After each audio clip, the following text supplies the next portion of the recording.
नमस्कार दोस्तों, आगे हम पढ़ने वाले हैं अलजेब्रा ऑफ मैट्रिसेस। तो अलजेब्रा ऑफ मैट्रिसेस में हम चार चीज़ें पढ़ेंगे। पहली चीज़ है addition, subtraction, scalar multiplication and then the multiplication of matrices. तो शुरू करते हैं हम एडिशन और सब्सट्रैक्शन से। एडिशन और सब्सट्रैक्शन के लिए मैट्रिसेस के रूल्स सेम होते हैं। तो सबसे पहले बात करेंगे, अगर मुझे किसी दो मैट्रिक्स को ऐड या सब्सट्रैक्ट करना है तो उसके लिए कंडीशन क्या होती है। तो बेटा the first condition is order should be the same. मतलब जिन दो मैट्रिक्स को हम ऐड या सब्सट्रैक्ट करना चाहते हैं उन दोनों का ऑर्डर सेम होना ज़रूरी है। या तो दोनों मैट्रिक्स 2/2 की हो, या 2/3 की हो, या 3/2 की हो, या कोई भी ऑर्डर हो सकता है, लेकिन दोनों मैट्रिक्स का ऑर्डर सेम होना ज़रूरी है। यहाँ हम एक एग्जांपल ले लेते हैं। मेरे पास एक मैट्रिक्स A है, 2/3 की मैट्रिक्स ले लेते हैं हम, 1 5 6 9 2 3। ये है मेरे पास मैट्रिक्स A और दूसरी मैट्रिक्स हमने ली B, दैट इज 3 5 6 2 1 0। अगर मुझे इन दोनों मैट्रिक्स को ऐड करना है तो सबसे पहले मैं इनके ऑर्डर चेक करूंगा। इसका ऑर्डर 2/3 का है, B का ऑर्डर भी 2/3 का है। अगर दोनों के ऑर्डर सेम है तो मैं दोनों का एडिशन कर सकता हूँ। और एडिशन करते टाइम हमें ये बात ध्यान रखनी है, दोनों के जो कॉरस्पॉन्डिंग एलिमेंट्स हैं वही ऐड होंगे आपस में। मतलब पहली वाली मैट्रिक्स का फर्स्ट रो का फर्स्ट कॉलम, दूसरी वाली मैट्रिक्स का भी पहली रो का पहला कॉलम वाला एलिमेंट आपस में ऐड होंगे। तो 1 + 3 will give me 4। Now this 5 will get added to this 6 and give me 11. This 6 will get added to this 1 and give me 7. Similarly, अब हम नीचे वाली रो ऐड करेंगे। 9 + 5 will give me 14. 2 + 2 will give me 4 and 3 + 0 will give me 3। इस तरीके से हम किसी भी दो मैट्रिक्स को ऐड या सब्सट्रैक्ट कर सकते हैं। तो आगे हम देखेंगे स्केलर मल्टीप्लिकेशन। स्केलर मल्टीप्लिकेशन के लिए हम कोई भी मैट्रिक्स ले लें, उसका ऑर्डर कुछ भी हो सकता है। यहाँ मैं 2/2 की मैट्रिक्स लिख रहा हूँ। इस 2/2 की मैट्रिक्स को अगर मुझे किसी स्केलर k से मल्टीप्लाई करना है तो ये जो k होगा ये हर एलिमेंट में मल्टीप्लाई होगा। एग्जाम्पल के तौर पर अगर मैं k की जगह पर 2 ले लूँ तो 2 into this matrix will give me, इस 2 को 4 से मल्टीप्लाई करेंगे, फिर 3 से करेंगे, फिर इस 2 से करेंगे एंड देन आखिरी में 1 से करेंगे। तो this will be my final matrix. बहुत ही ईजी कॉन्सेप्ट है स्केलर मैट्रिक्स का। अब आगे हम देखते हैं हमारे इस वीडियो का सबसे important topic, that is matrix multiplication. इस टॉपिक को ध्यान से देखना क्योंकि बहुत सारे लोगों को इस टॉपिक में बहुत प्रॉब्लम होती है। तो सबसे पहले हम बात करते हैं किसी भी दो मैट्रिक्स को मल्टीप्लाई करने के लिए कंडीशन क्या होती है। कंडीशन ये होती है कि अगर मेरे पास एक मैट्रिक्स A है जिसका ऑर्डर m/n है और दूसरी मैट्रिक्स B है और उसका ऑर्डर p/q है, ये दोनों मैट्रिक्स सिर्फ तभी मल्टीप्लाई हो सकती हैं जब ये n और ये p बराबर हों। मतलब एग्जाम्पल हमने ली, एक मैट्रिक्स ले ली हमने 2/3 की और दूसरी मैट्रिक्स हम ले रहे हैं 3/1 की। तो ये मैट्रिक्स मल्टीप्लाई हो सकती हैं क्योंकि इसका जो नंबर ऑफ कॉलम है वो दूसरी वाली मैट्रिक्स का नंबर ऑफ रो के बराबर है। मतलब फर्स्ट मैट्रिक्स का number of column should be equal to the number of rows of the second matrix. अगर ये दोनों बराबर नहीं होते तो हमारी मैट्रिक्स मल्टीप्लाई नहीं हो सकती थी। अब हमने यहाँ पर एक एग्जाम्पल लिया है, इन दो मैट्रिक्स को मैं मल्टीप्लाई करके बताऊंगा आपको। ध्यान देना कि मेरी मैट्रिक्स जो मैंने ली है इसमें पहली मैट्रिक्स की नंबर ऑफ कॉलम 3 है और दूसरी मैट्रिक्स के नंबर ऑफ रो भी 3 है। मतलब ये दोनों मैट्रिक्स मल्टीप्लाई हो सकती हैं। और एक और बात मैं बता देता हूँ कि जो हमें रिजल्टेंट मैट्रिक्स मिलेगी मल्टीप्लाई होने के बाद, उस मैट्रिक्स का जो ऑर्डर होगा वो होगा 2/2 का, 2/2। ओके। अब क्योंकि मुझे रिजल्टेंट मैट्रिक्स का ऑर्डर पता है तो सबसे पहले हम लिख देंगे कि हमें मैट्रिक्स कैसी मिलेगी। 2/2 मतलब हमें 4 एलिमेंट मिलेंगे, A11, A12, A21 और A22। अगर ये चारों एलिमेंट्स मुझे मिल गए तो मेरी मैट्रिक्स बन जाएगी।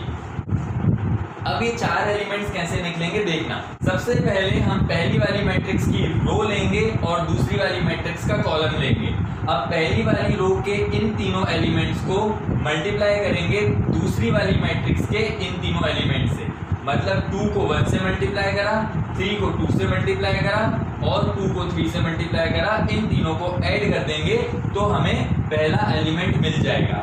इसी प्रकार आगे अगर मुझे ये वाला दूसरा वाला एलिमेंट निकालना है तो इसकी रो को कॉलम नंबर 2 से मल्टीप्लाई करेंगे। मतलब 2 को मल्टीप्लाई करेंगे 4 से, 3 को मल्टीप्लाई करेंगे 2 से और इस 2 को मल्टीप्लाई करेंगे 1 से। इन तीनों को ऐड करने के बाद मुझे दूसरा एलिमेंट मिल जाएगा। अब अगर हमें A21 निकालना है तो पहली वाली मैट्रिक्स की दूसरी रो और दूसरी वाली मैट्रिक्स की पहली कॉलम हमें लेना होगा। मतलब 3 को 1 से मल्टीप्लाई करा, 4 को 2 से मल्टीप्लाई करा और 1 को 3 से मल्टीप्लाई करा। This is my third element. Now the last element will be इस वाली रो को इस वाले कॉलम से मल्टीप्लाई करना है। 3 4 12, 4 2 8 एंड 1 1 1। इन तीनों को ऐड करके हमें चौथा एलिमेंट भी मिल जाएगा। सॉल्व कर लेंगे इसे हम। तो this is my final matrix. इस तरीके से हम किसी भी दो मैट्रिक्स को मल्टीप्लाई कर सकते हैं। बस हमें ऑर्डर का ध्यान रखना है और ये ध्यान रखना है कि जो हमें नई रिजल्टेंट मैट्रिक्स मिलेगी मल्टीप्लाई करने के बाद उसका ऑर्डर क्या होगा। तो इसके साथ हम तीनों टाइप के ऑपरेशंस पढ़ चुके हैं मैट्रिक्स पे। मतलब एडिशन और सब्सट्रैक्शन, स्केलर मल्टीप्लिकेशन और मैट्रिक्स मल्टीप्लिकेशन। अब हमें आगे कुछ प्रॉपर्टीज भी ध्यान रखनी है। जैसे कि जब हम एडिशन की बात करते हैं तो सबसे पहली प्रॉपर्टी होती है कॉम्यूटेटिव प्रॉपर्टी। कॉम्यूटेटिव प्रॉपर्टी में अगर मेरे पास एक मैट्रिक्स A है और दूसरी मैट्रिक्स B है तो A प्लस B जो है वो B प्लस A के बराबर होगा। लेकिन this is not true in case of subtraction. मतलब A माइनस B जो है that is not equal to B minus A। जैसे कि नंबर्स में होता है वैसे ही मैट्रिक्स में भी होता है। सेकंड प्रॉपर्टी होती है एसोसिएटिव प्रॉपर्टी। अगर मेरे पास 3 मैट्रिक्स हैं तो उनको हम किसी भी ऑर्डर में ऐड कर सकते हैं। मतलब A plus B then adding C is equal to A and adding to B plus C। मतलब अगर मैं शुरू की दो मैट्रिक्स को पहले ऐड करके बाद में तीसरी मैट्रिक्स से ऐड करूं या बाद की दो मैट्रिक्स को पहले ऐड करके शुरू की मैट्रिक्स से ऐड करूं तो रिजल्ट विल बी सेम। इसके अलावा हमारे पास आइडेंटिटी लॉ या फिर एडिटिव इनवर्स वाली चीज भी ट्रू होती है। आइडेंटिटी लॉ मतलब अगर मेरे पास कोई मैट्रिक्स है तो इसमें मैं क्या ऐड करूंगा कि मुझको यही मैट्रिक्स मिल जाए। तो डेफिनेटली अगर मैं इसमें नल मैट्रिक्स ऐड कर दूंगा तो मुझे सेम मैट्रिक्स मिलेगी। ये हो जाती है आइडेंटिटी। दूसरी चीज होती है एडिटिव इनवर्स। मतलब अगर मेरे पास कोई मैट्रिक्स है इसमें हम क्या ऐड करें कि हमको 0 मिले। तो डेफिनेट सी बात है इस मैट्रिक्स में अगर मैं negative of this matrix add करूं मतलब माइनस A जिसको हम एडिटिव इनवर्स बोलते हैं तो आई विल गेट 0 या फिर नल मैट्रिक्स। और इस माइनस A को हम एडिटिव इनवर्स बोलते हैं। ये प्रॉपर्टीज हो गई हमारी एडिशन सब्सट्रैक्शन की। स्केलर मल्टीप्लिकेशन की भी प्रॉपर्टी देख लेते हैं। स्केलर मल्टीप्लिकेशन की प्रॉपर्टी में अगर मैं K को मल्टीप्लाई करूं दो मैट्रिक्स से तो KA प्लस KB लिख सकते हैं। मतलब ये जो कांस्टेंट है ये दोनों मैट्रिक्स से मल्टीप्लाई होगा। दूसरी चीज अगर हम देखें हमारे पास अगर दो कांस्टेंट्स हैं K1 प्लस K2, इसको अगर हमें किसी मैट्रिक्स से मल्टीप्लाई करना है तो this is always equal to K1A plus K2A। या फिर अगर हम माइनस K को A से मल्टीप्लाई करेंगे तो that is same as K into minus A। These are the basic properties related to scalar multiplication। आगे हम देखते हैं प्रॉपर्टीज ऑफ मैट्रिक्स मल्टीप्लिकेशन।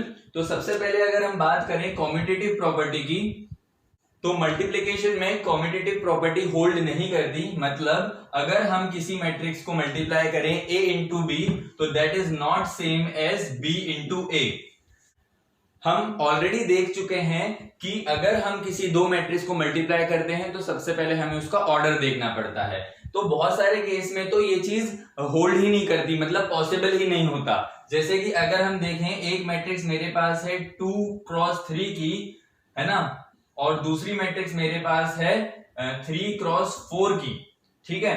तो अगर हम a इंटू बी करेंगे तो हमें एक मैट्रिक्स मिलेगी ए बी जिसका ऑर्डर हो जाएगा 2 क्रॉस 4, राइट, ये पॉसिबल है। लेकिन अगर हम इसका उल्टा देखें, b क्रॉस a देखें, तो b जो मैट्रिक्स है वो 3 क्रॉस 4 की है और a जो मैट्रिक्स है वो 2 क्रॉस 3 की है। तो जैसे हम पढ़ चुके हैं ये दोनों चीजें सेम होनी चाहिए, मतलब number of columns of first matrix should be equal to number of rows of second matrix, तभी हम मैट्रिक्स मल्टीप्लिकेशन कर पाते हैं। लेकिन इस केस में तो ये सेम आ ही नहीं रहा है, तो ये मल्टीप्लिकेशन पॉसिबल नहीं होगा। इसीलिए a into B is not equal to b into A. Commutative property के बाद हम बात करते हैं डिस्ट्रीब्यूटिव प्रॉपर्टी की। डिस्ट्रीब्यूटिव प्रॉपर्टी इज लाइक, अगर हम किसी मैट्रिक्स को मल्टीप्लाई कर रहे हैं b प्लस c से तो that is equal to a into B plus a into C. मतलब ये वाली मैट्रिक्स इन दोनों से ही मल्टीप्लाई होगी। आगे होता है एसोसिएटिव प्रॉपर्टी। एसोसिएटिव प्रॉपर्टी जैसे हमने एडिशन में देखा था वैसे ही इसमें भी होगी।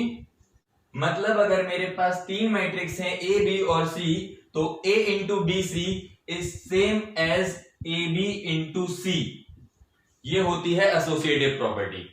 अच्छा, एक और चीज रह गई है जिसे हम बोलते हैं कैंसिलेशन लॉ, वो भी मैं आपको समझा देता हूं। अगर हमारे पास दो मैट्रिक्स हैं a into B is equal to a into C, तो यहां पर हमें दिख रहा है कि ए बी और ए सी बराबर है, तो यहां से कैंसिल करके हम बोल सकते हैं it implies b is equal to सी।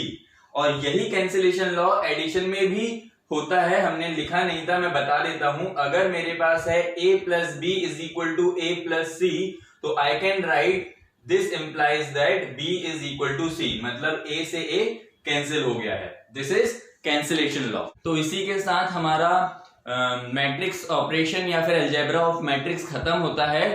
हमने सारे ऑपरेशंस भी देख लिए हैं और हर ऑपरेशन की प्रॉपर्टीज भी पढ़ ली हैं। इसके बाद हम एक और चीज देखते हैं जिसे हम बोलते हैं ट्रांसपोज ऑफ अ मैट्रिक्स।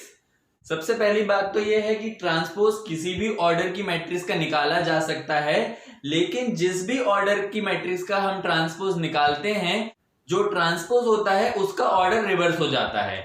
मतलब अगर मैं 2 क्रॉस 3 की मैट्रिक्स का ट्रांसपोज निकाल रहा हूं तो जो ट्रांसपोज निकलेगा उसका ऑर्डर 3/2 का हो जाएगा। और अगर किसी स्क्वायर मैट्रिक्स का ट्रांसपोज निकालें, सपोजिंगली 3/3 की मैट्रिक्स का, तो डेफिनेटली रिवर्स भी अगर हो गया उसका ऑर्डर तो 3/3 ही रहेगा। बस इतना ध्यान रखना जरूरी है कि ट्रांसपोज निकालते टाइम जो ट्रांसपोज निकलता है उसका ऑर्डर रिवर्स हो जाता है। अब देख लेते हैं कि ट्रांसपोज निकालते कैसे हैं। यहां पर मैंने एक मैट्रिक्स ले ली 2/3 की। इस 2/3 की मैट्रिक्स का जब हम ट्रांसपोज निकालेंगे तो अभी हमने देखा है जो ट्रांसपोज निकलेगा वो 3/2 का हो जाएगा। अब करना क्या होता है, जो रोज है इस मैट्रिक्स की उसको हमें ट्रांसपोज में कॉलम बना देना है और जो कॉलम है उसको हमें रोज बना देना है। मतलब ये 2 3 4 जो रो थी वो यहां आके कॉलम बन गई और 5 6 7 जो दूसरी रो थी वो यहां पर आके दूसरा कॉलम बन गया। तो कुछ नहीं करना है ट्रांसपोज निकालने के लिए, बस हमें रोज और कॉलम्स को इंटरचेंज कर देना है।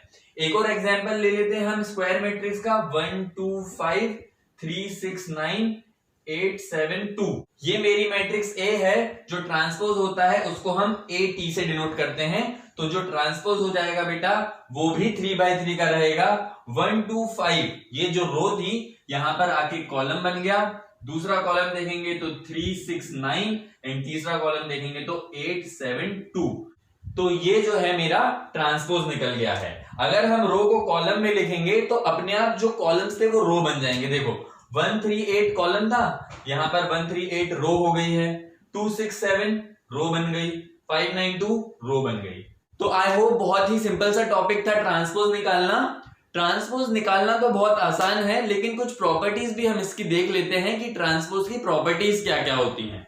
अच्छा, ट्रांसपोज को हम ए टी से भी डिनोट कर सकते हैं या फिर ए डैश से भी डिनोट कर सकते हैं। तो सबसे पहली प्रॉपर्टी जो है ट्रांसपोज की, अगर मैं किसी ट्रांसपोज का भी ट्रांसपोज निकालूं तो मुझको ओरिजिनल मैट्रिक्स मिल जाएगी। सबसे पहला बहुत सिंपल सा फंडा है, जब हम किसी नेगेटिव नंबर का नेगेटिव निकालते थे तो हमें ओरिजिनल नंबर मिलता था, वही फंडा है ट्रांसपोज ऑफ द मैट्रिक्स का भी। दूसरा अगर हम देखें तो अगर दो मैट्रिक्स के ऐड करके हम उसका ट्रांसपोज निकालेंगे तो this will be equal to A transpose plus B transpose. बहुत ही सिंपल सी चीज है, लेकिन मल्टीप्लिकेशन के केस में हमें ध्यान रखना पड़ता है, अगर हमारे पास मैट्रिक्स है a इंटू बी और इसका हमें ट्रांसपोज निकालना है तो ये उल्टा होके हमें मिलता है, मतलब b transpose into a transpose मिलता है। हम मैट्रिक्स मल्टीप्लिकेशन के टाइम पे देख चुके हैं कि a into B is not same as b into a, इसीलिए b transpose into a transpose will not be same as a transpose into b transpose. तो इसका ध्यान रखना है कि मल्टीप्लिकेशन के केस में हमेशा हमें इस तरीके का मिलेगा।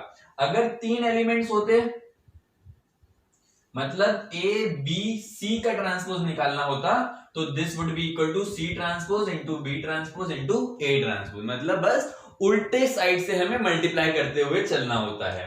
These are the basic properties of transpose. एक और प्रॉपर्टी हम देख लेते हैं, स्केलर इंटू मैट्रिक्स का अगर हमें ट्रांसपोज निकालना है तो this is same as scalar को आप मल्टीप्लाई कर सकते हैं मैट्रिक्स का ट्रांसपोज निकाल के। तो these are the properties of transpose. इसी के साथ इस वीडियो को हम एंड करते हैं। नेक्स्ट वीडियो देखना मत भूलिएगा, उसमें हम सिमेट्रिक और स्क्यू सिमेट्रिक मैट्रिक्स कवर करेंगे जो कि बहुत इंपॉर्टेंट टॉपिक है एंड बहुत सारे बच्चे उसमें स्ट्रगल भी करते हैं। तब तक के लिए अलविदा, थैंक यू।